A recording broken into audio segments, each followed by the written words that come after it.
자, 오늘 아침에 중앙일보가요, 지난 15일 날 오전에, 그러면 북한 목선이 삼척항에 그날 오전 6시 50분에 들어왔지요. 자, 들어오고 난 이후에 정경두 국방과 박한기 합참 등이 참석한 대책회의가 합참 지하 벙커에서 열렸다는 겁니다.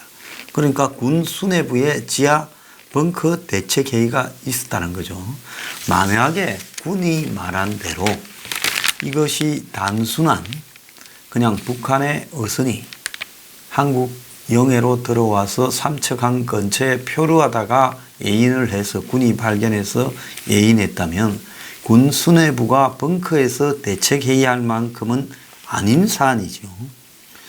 자, 이 회의에서 북한 목선이 삼척항에 스스로 동력으로 들어와서 접안을 했고 육지에 올라갔고 현지 주민이 신고했다라는 해경 보고서 내용이 공유되었다고 합니다. 그래서 15일 합참 지하 지통제실 내 회의실에서 회의가 소집되고, 그래서 합참의장 국방장관과 국방부 담당 실장, 합참 주요 본부장 등이 참석을 했는데, 당시 해양경찰에서 방파제 부두에서 북한 소형 목선과 선원 4명을 발견했다라는 상황 보고서를 청와대와 합참 국정원 등에 전파한 뒤에 국방부 합참 당국자에게 회의에 나오라는 연락이 갔다고 합니다. 자, 이거는 한국당의 의원이 해경으로부터 입수한 해경의 상황 보고서에 따르면 해경은 목함이 삼척항에 자력으로 들어왔고 첫 신고자는 방파제를 산책하던 주민이라고 이 관계기관에 알렸습니다. 관계기관은 청와대, 합참, 국정원 딱 그렇게 돼 있죠. 그래서 이 사건이 엄중하다는 데는 다 공감을 했고, 합동신문이 끝날 때까지 언론이 이걸 문의할 때는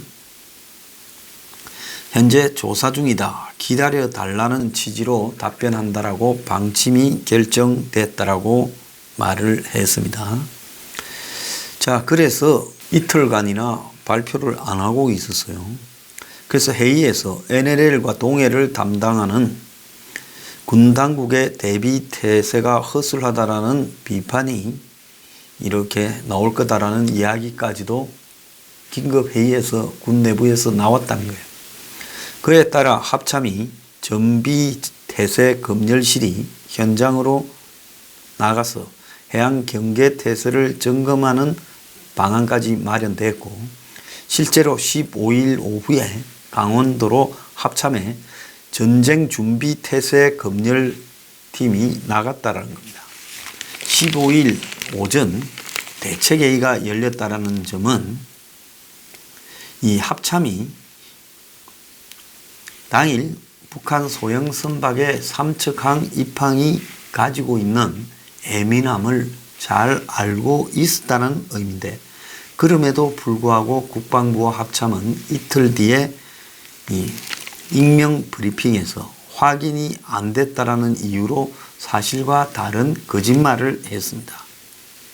그들은 백 브리핑이라고 익명으로 한 브리핑에 북한 소형 목선 발견 장소가 방파제 인근이 아닌 삼척항 인근이라고 했고, 소형 목선이 실제 엔진을 가동해서 동력으로 삼척항 방파제로 올라왔는데 표류해서 발견했더라고 거짓말을 했고, 그래서 국방부와 합참이 축소 은폐 브리핑을 통해서 지금 군의 잘못을 감추려 했다는 겁니다. 자, 17일 날 군의 경계태세에 문제가 있는 게 아니냐라는 질문에 특별한 문제점을 발견하지 못했다고도 거짓말을 했습니다.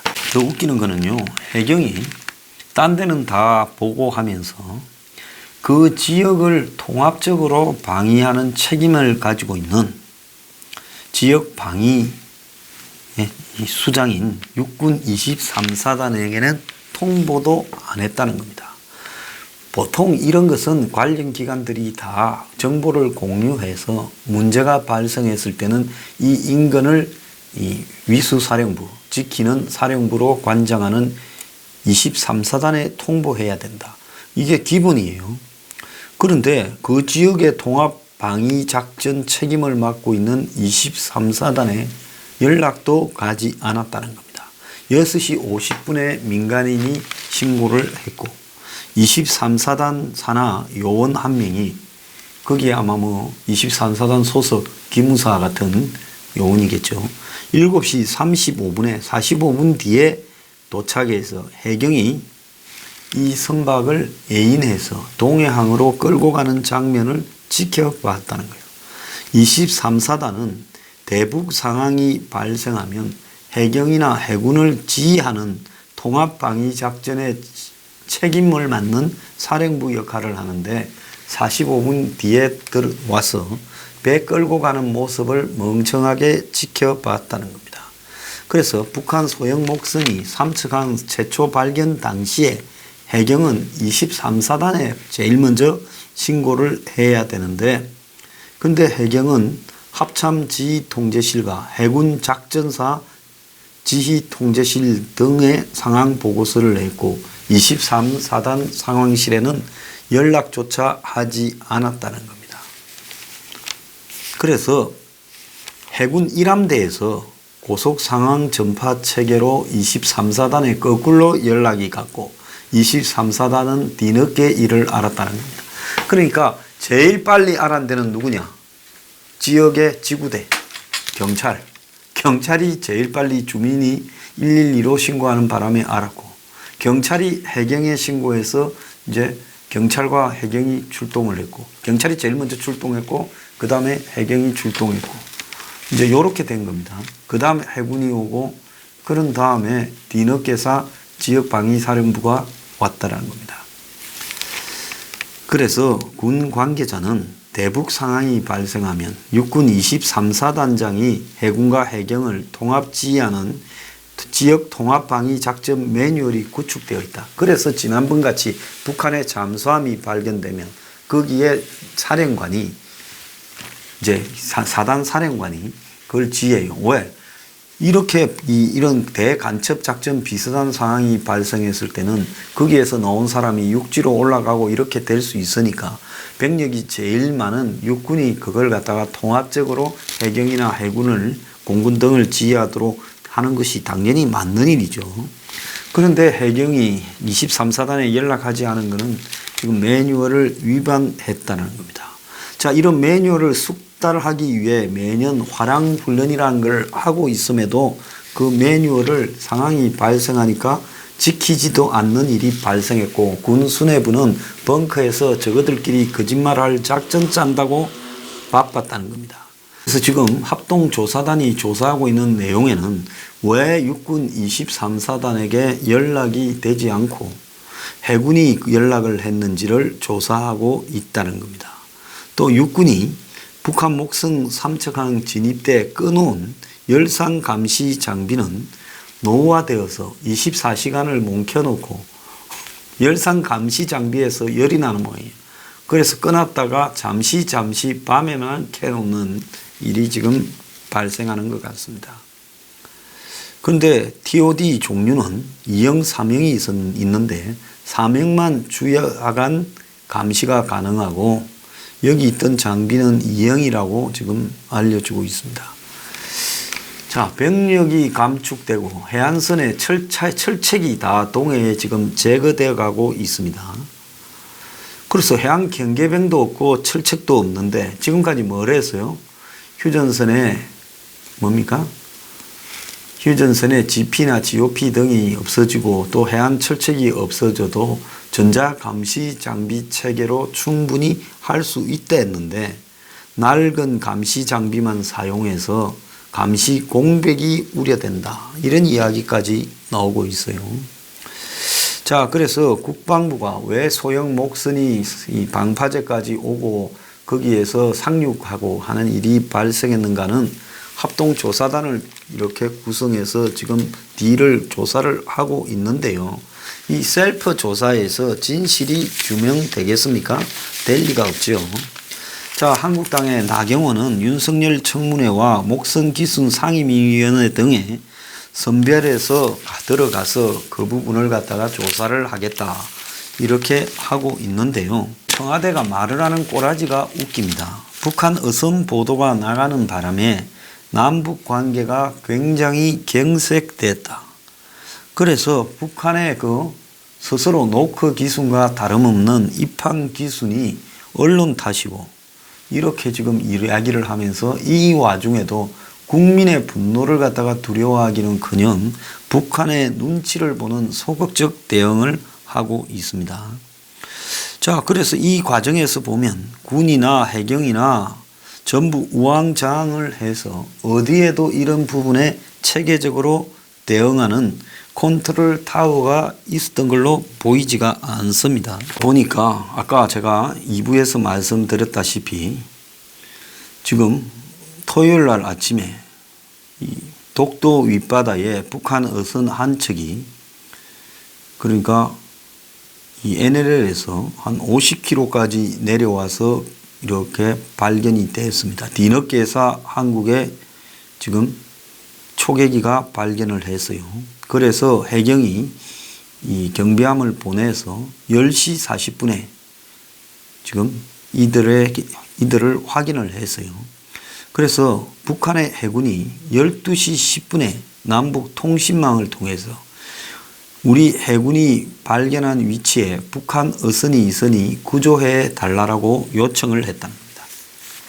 자, 이미 한국 해군이 들켰다 하니까 북한이 무선을 보내서 구조해 달라 했어요. 그래서 해경은 조난 경위 등을 확인하려고 당연히 그거 해야죠. 우리 걸 넘어왔으니까 일단 체포해서 확인하고 돌려보내줘야 되는데 북한 어민들이 자력으로 이동할 수 있다며 지원을 완강하게 거부했다는 겁니다. 이것도 거부하든지 말든지 낚아채서 조사를 해야 되는데 그냥 거부를 한다고 보내요. 이마들이 그럼 간첩이면 어떻게 할 거냐. 북한이 어선이라고 우리가 어선이라 믿어야 됩니까? 그래서 해경 함정의 감시하에 북상에서 남한 해역 밖으로 이렇게 태그를 시켰다는 겁니다. 그러면 이들이 가려면 갈 수가 있었던 배잖아요. 그런데 어떻게 남쪽으로 50km까지 이렇게 들어와요? 자, 성선을 통한 경위조사나 조난 여부 확인을 완전히 하지도 않은 채 그냥 북한 해역으로 돌아가도록 내버려 뒀다는 겁니다. 기가 찬 일인데요. 통상적으로 기순 의사를 확인해 기순 의사가 없을 경우 북측으로 태그시키는 절차를 밟는다는데 15일 날 삼척항에 입항하는 일도 벌어졌고 또 이것이 간첩선일 수도 있잖아요. 발견 안 됐으면 또다시 다른 항구로 들어왔을 수도 있잖아요.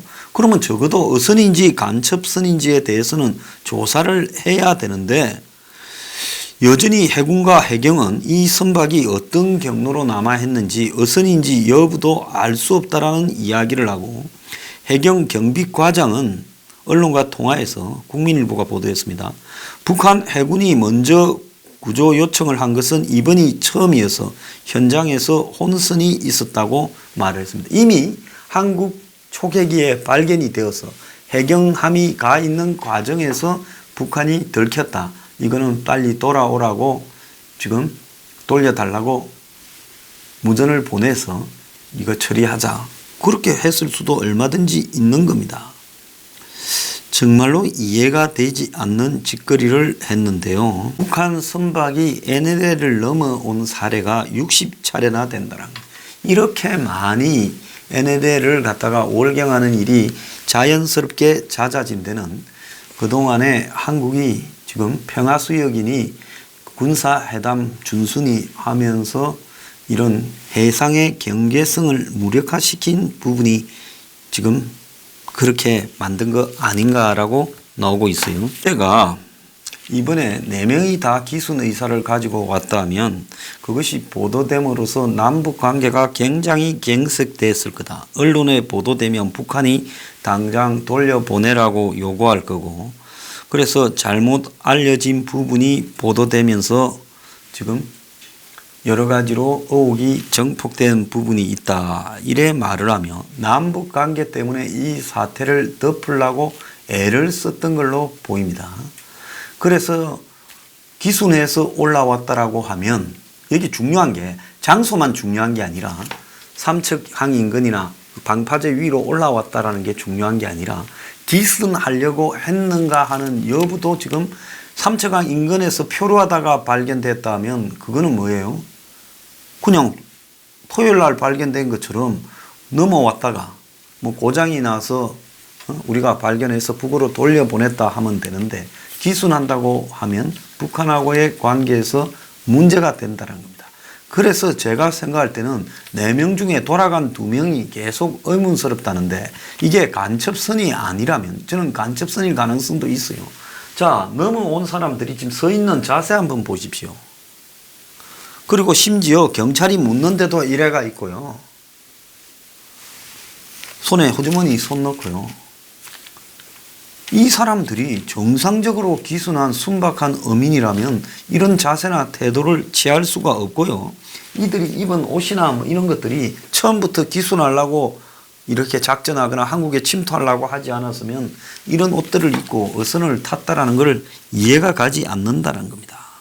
그리고 북한 어선들은 집단으로 움직일 건데 어떻게 어구도 별로 없고 어로 장비도 없이 이런 옷을 입고 같이 집단으로 있다가 몰래 빠져나왔다고 하는 것인지도 이해가 되지 않는 겁니다. 북한 목선이 삼척항 인근에서 접수됐다, 떠내려왔다, 경비태세에 문제가 없다라고 이틀간 청와대하고 군이 짜고 이런 허위 발표를 했다가 이제 주민들 정언이 17일 오후부터 나가게 되면서 일부 주민은 대화도 하고 전화 빌려달라고 했고 경찰이 출동했다 이런 것까지 나오니까 이제 18일 방파제라고 슬쩍 바꿔서 이제 설명을 했고 19일에는 부두에 접안해서 올라왔다라는 사실까지도 인정을 하는 식으로 가게 된 겁니다. 그래서 전체적으로 봤을 때는 북한이 이 타이밍에 왜 15일 날 저런 배를 내려보냈는가? 저는 저 배가 6일간이나 포류한 배라고 보지 않고요. 곧바로 아마 그날 밤에 북한이 내려보내서 동해안을 따라 직진해서 삼척 항구에 들어왔다고 봅니다. 그리고 2명이 올라가고 2명이 내려온 부분에 대해서는 북한 측의 지령이 2명은 남아서 계속 보고하고 2명은 올라와라. 그래서 한국을 교란시켜라는 거고.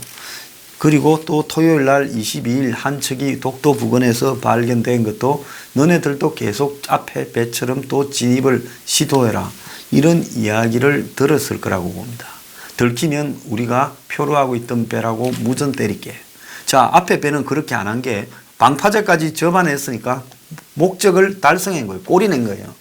그러니까 북한이 말하지 않은 거죠. 아마 그것도 들켰으면 북한이 무전을 때려서 우리 배가 하나 표류하고 있다고 했을 겁니다. 그럼 북한은 뭘 노리고 있느냐?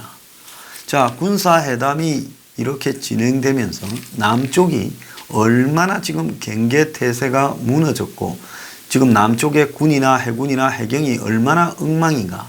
또 더 나아가서 저것이 과연 무사히 해안까지 올라가는 것까지 가능할 만큼 엉망인가. 그 이후에 한국 정부가 어떻게 발표하는가.